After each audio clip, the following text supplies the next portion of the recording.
2010, a year when the earth shook and millions struggled to survive. The UN mobilized relief and was called on to provide long-term solutions for the planet, for peace, nuclear disarmament, climate change, and universal human rights. UN Secretary-General Ban Ki-moon. The great goals are within reach. We can achieve them by looking forward, pulling together, uniting our strength as a community of nations in the name of the larger good. In January, one of the deadliest earthquakes in history struck Haiti, already the poorest country in the Western Hemisphere. 300,000 people lost their lives as large parts of the capital, Port-au-Prince, became a graveyard. Aid came in, but the logistical challenges were many. Despite the difficulties, the United Nations delivered millions of food rations, and doctors from all over the world helped the injured. Secretary-General Ban Ki-moon visited the devastated country. This is a moment of sadness, but this is also a moment of Haiti's need. Haiti's tragedy was also a tragedy for the UN. 101 staffers lost their lives when the UN mission's headquarters collapsed. Miraculously, one staff member, Jens Christensen, was found alive after being buried in rubble for 5 days. As the UN family mourned its loss, the organization pledged to carry on. They chased a flame. Wherever they went, they carried the light of hope. We will never forget you. We will carry on your work. A special relief coordinator was appointed, President Bill Clinton. And the thing that impresses me is how, in the midst of this awful tragedy, they are imagining a future. This clothing factory and some schools reopened quickly, but rebuilding the country is a slow process. A hurricane and floods also struck Haiti. Then a cholera outbreak prompted a new emergency appeal. In 2010, there was tragedy in Pakistan, where massive floods destroyed 250,000 homes. 1/5 of the country was underwater. The UN launched a major airlift and tried to drum up donor support. But many people are still homeless. What's more, receding floodwaters washed up landmines from recent conflicts, a dangerous trap for many. In Niger, more than 7 million people, about half the population, lost their crops and livestock in a severe drought. Nearly 80% of Niger's children are malnourished.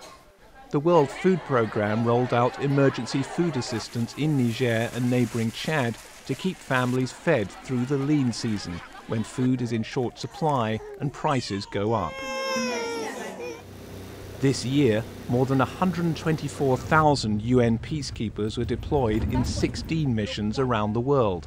In Darfur, badly needed helicopters finally arrived at the UN peacekeeping mission, where peacekeepers helped distribute ballots for Sudan's first multi-party election in 24 years.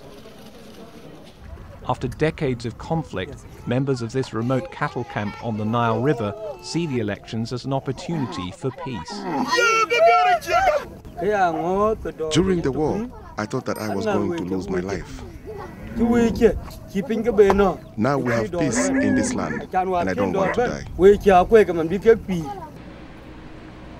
At UN headquarters, heads of state warned that Sudan's future depends on the successful outcome of referenda next year, in which the south of the country will vote on possible independence from the north. US President Barack Obama. No one can impose progress and peace on another nation. Ultimately, only Sudanese leaders can ensure that the referenda go forward and that Sudan finds peace. In the Democratic Republic of the Congo, peacekeepers escorted villagers traveling long distances to a market in North Kivu. Rebel groups were operating in the area, often robbing and killing civilians. Looting and pillaging has now stopped after MONUC started the escorts. Peacekeepers stepped up their patrols after they failed to prevent the gang rapes of hundreds of women by the rebels. Margot Wallström, UN Special Representative on Sexual Violence in Conflict, visited victims and saw peacekeepers trying their best to secure a vast area. I have witnessed firsthand their determination to do all they possibly can to protect civilians. But the reality is that they are overstretched and under-resourced. To prevent rapes, some refugee camps have introduced solar stoves so that women don't have to go out and collect firewood anymore. In Somalia, thousands of people fled the latest deadly clashes in Mogadishu. Off the nation's coast, 20 ships and more than 400 passengers are held by pirates, according to the World Maritime Organization. We are therefore requesting the UN. In Afghanistan, delegations from 70 countries agreed on an Afghan-led political framework for peace and reconciliation. But new reports show a sharp rise in insurgent attacks, including a 55% increase in children being injured. Despite Taliban threats, more than 4 million people voted in the parliamentary elections in September. UN Special Representative for Afghanistan, Staffan de Mistura. Afghanistan is still a country in a very tense conflict. And the fact that the election took place at all is an accomplishment in itself.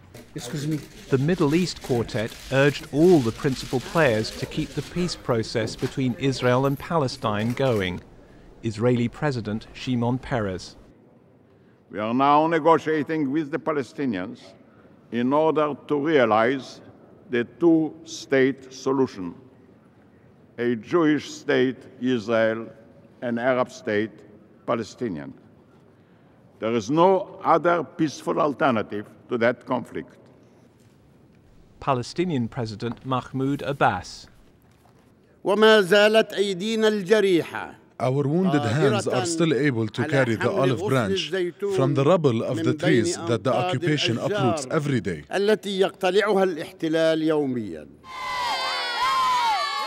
In a joyful break from the tensions in Gaza, more than 6,000 children took part in a kite-flying contest at the UN Relief and Works Agency's summer camp.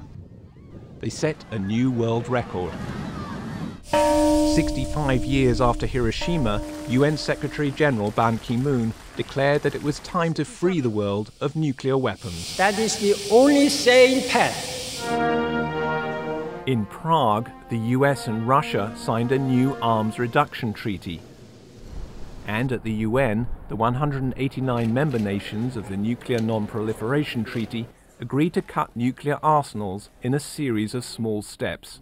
UN Messenger of Peace, Michael Douglas. It is my profound hope that we could be witnessing the beginning of the end of nuclear weapons. Even as the UN pushes for a ban on all nuclear tests, there's still concern that North Korea and Iran are attempting to make nuclear bombs. I call on Iran to fully comply with the Security Council resolutions and fully cooperate with the IAEA.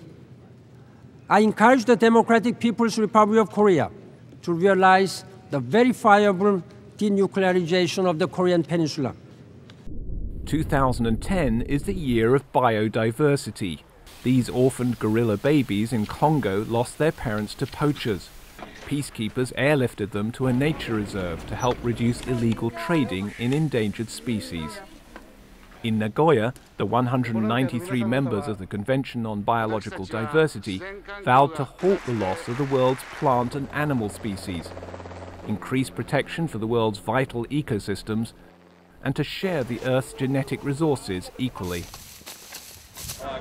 This year, heads of state gathered at the UN to review progress on the Millennium Development Goals to create a world free of extreme poverty by 2015. A lot has been achieved since the year 2000. 3 million more children survive past the age of 5 every year. More than 5 million people in developing countries have access to affordable drugs for HIV/AIDS.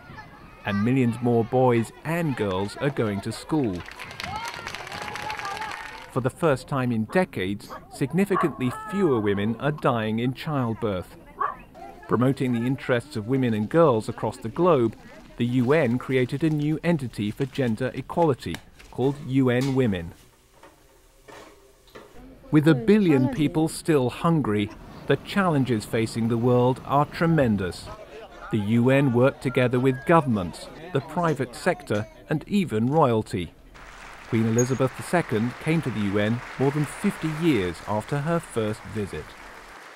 We are not gathered here to reminisce. In tomorrow's world, we must all work together as hard as ever if we are truly to be United Nations.